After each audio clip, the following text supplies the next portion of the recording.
చేసిన తప్పుని తెలుసుకొని ఆనందిని ఆదిత్యని ఒకటి చేసిన అలేఖ్య, జీవన చంప పగలగొట్టి ఊహించని షాక్ ఇచ్చిన జ్యోతి. అసలు ఇదంతా ఎలా జరగబోతుంది అనేది ఈ వీడియోలో తెలుసుకుందాం. అంతకంటే ముందుగా మా ఛానల్ని తప్పకుండా సబ్స్క్రైబ్ చేసుకోండి. పక్కనే ఉన్న గంట సింబల్పై ఆల్ని క్లిక్ చేయండి. ఆదిత్యని గుడికి రమ్మని ఫోన్ చేస్తుంది అలేఖ్య. అయితే అప్పుడే ఆదిత్య గుడికైతే వెళ్తాడు. వెళ్ళిన తరువాత, ఏంటి అలేఖ్య, ఎందుకు నువ్వు ఇలా టార్చర్ పెడుతున్నావో నీకు చెప్పిన అర్థం అవడం లేదా? ఆనంది నా భార్య ఉండగా నీ మెడలో నేను ఎలా తాళి కడతాననుకుంటున్నావు అని అంటూ ఉంటాడు. ఆదిత్య అయితే అప్పుడే ఇక జ్యోతి అలాగే సూర్య ఇద్దరు కూడా గుడి దగ్గరికైతే వస్తారు. సీను ద్వారా నిజం తెలుసుకొని గుడిలో అలేఖ్య ఆదిత్య చేత తాళి కట్టించుకుంటుందని విషయం తెలుసుకొని గుడికైతే వస్తారు. అప్పుడే ఇక అలేఖ్యతో ఆదిత్య అయితే అంటూ ఉంటాడు, ఆనంది నా కాళ్ళు రావడానికి తన ప్రాణాలు కూడా లెక్క చెయ్యలేదు. తను నా కోసం ప్రాణత్యాగానికి కూడా వెనుకాడలేదు. నేనంటే అంత ప్రేమ. అలాంటి నా భార్యని మోసం చేసి నీ మెడలో నేను తాళి కట్టలేను అని అంటూ ఉంటాడు. ఆదిత్య అయితే అప్పుడే ఇక ఆనంది స్వార్థంగా ఆలోచించింది. కేవలం ఆస్తి కోసమే నిన్ను పెళ్లి చేసుకుంది. అందరూ తనని మెచ్చుకోవాలని, నీకు కాళ్ళు రప్పించాలని డ్రామా ఆడింది. అంతే తప్ప తను నీ మీద ఉన్న ప్రేమతో కాదు అని అంటూ ఉంటుంది అలేఖ్య. అయితే అప్పుడే ఇక జ్యోతి అయితే ఆనంది ఆస్తి కోసమే ఆదిత్యని పెళ్లి చేసుకోవాలనుకుందని నీకెవరు చెప్పారు అని జ్యోతి అయితే అంటూ ఉంటుంది.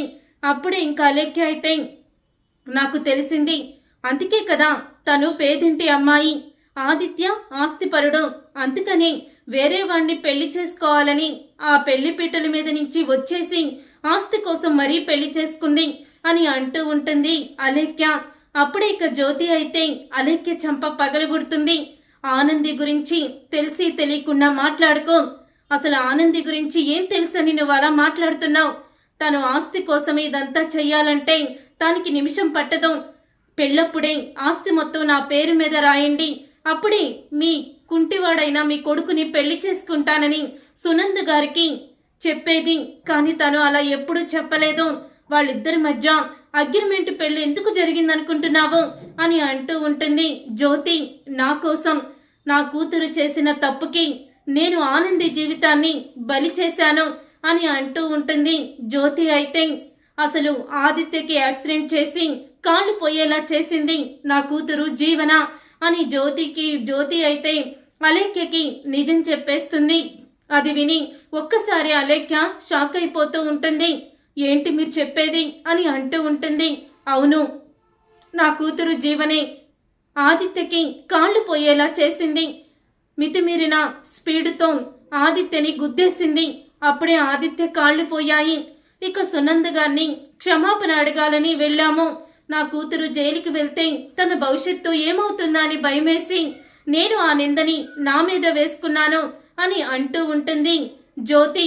తరువాత నన్ను ఎక్కడ జైల్లో పెడతారా అని ఆనంది తన జీవితాన్ని పలంగా పెట్టి తన తల్లిదండ్రులకు కూడా దూరమయ్యి ఆదిత్యని పెళ్లి చేసుకుంది.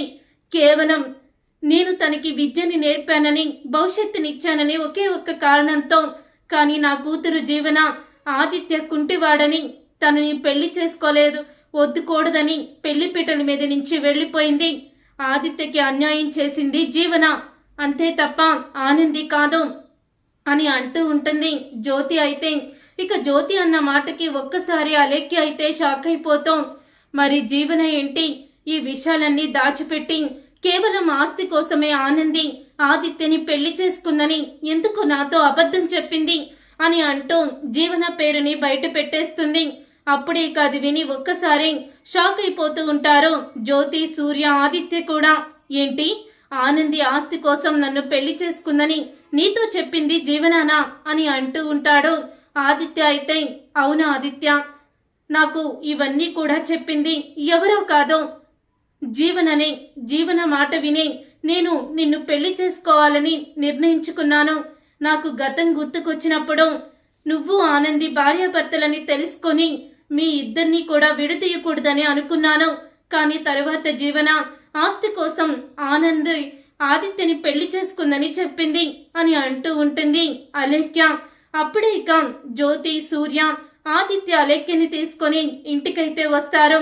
అలా ఇంటికి వచ్చేసరికి పెళ్లి బొట్టులో ఉన్న అలేఖ్యని చూసి నిజంగానే ఆదిత్య అలేఖ్యని పెళ్లి చేసుకున్నాడేమో అనుకొని ఆనంది ఒక్కసారే షాక్ అయిపోతూ ఉంటుంది. అప్పుడే ఇక అలేఖ్య అయితే ఆనంది దగ్గరికి వస్తుంది.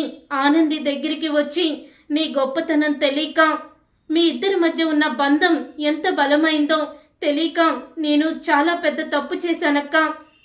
ఆదిత్య ఇక నుంచి నీవాడే. ఇక ఆదిత్యని నేను పెళ్లి చేసుకోవాలనే ధ్యాసని మర్చిపోతాను అని అంటూ ఉంటుంది అలేఖ్య. అయితే ఇక ఆ మాట విని ఆనంది, సునంద అందరూ కూడా ఎంతో ఆనందపడుతూ ఉంటారు. అప్పుడే జీవన అయితే, అదేంటి అలేఖ్య, ఆదిత్య లేందే నేను లేను, అతని ప్రేమ లేకపోతే నేను బ్రతకలేను అని చెప్పావు కదా, సడన్గా నువ్వేంటి ఇలాంటి నిర్ణయం తీసుకున్నావు అని అంటూ ఉంటుంది జీవన. నేను ఇలాంటి నిర్ణయం తీసుకుంటానని నువ్వు ఎక్స్పెక్ట్ చేయలేదు కదా జీవన అని అంటూ ఉంటుంది అలేఖ్య. అప్పుడే ఇక జీవన అయితే, అవును, నువ్వు ఇలాంటి షాక్ ఇస్తావని నేను అస్సలు కూడా అనుకోలేదు అని చెప్పి అంటూ ఉంటుంది జీవన. అయితే అప్పుడే ఇక జ్యోతి వచ్చి జీవన చెంప పగలగొడుతుంది.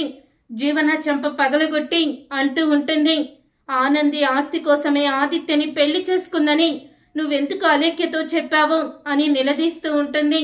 అప్పుడే ఇక అది విని ఒక్కసారి జీవన షాక్ అయిపోతాం. ఏంటి మమ్మీ నువ్వు చెప్పేది? నేనెందుకు ఆనందిని అలాగా బ్లేమ్ చేసి మాట్లాడతాను? నేను అసలు అలేఖ్యకి ఈ విషయాలేమీ చెప్పలేదు. తనే నా దగ్గరికి వచ్చి, ఆదిత్య నేను ప్రేమించుకున్నాము, పెళ్లి దాకా వచ్చింది, నాకు హెల్ప్ చెయ్యి అంది. సరే అని హెల్ప్ చేస్తానని చెప్పాను, అంతే తప్ప ఆనంది గురించి నేనెందుకు తప్పుగా మాట్లాడతాను అని జీవన అయితే మాట మార్చేస్తుంది. అప్పుడే ఇంకా అలేఖ్య జీవన చెంప పగలగొట్టి, ఆదిత్యకి యాక్సిడెంట్ చేసింది నువ్వేనని నాతో చెప్పావా? చెప్పలేదు.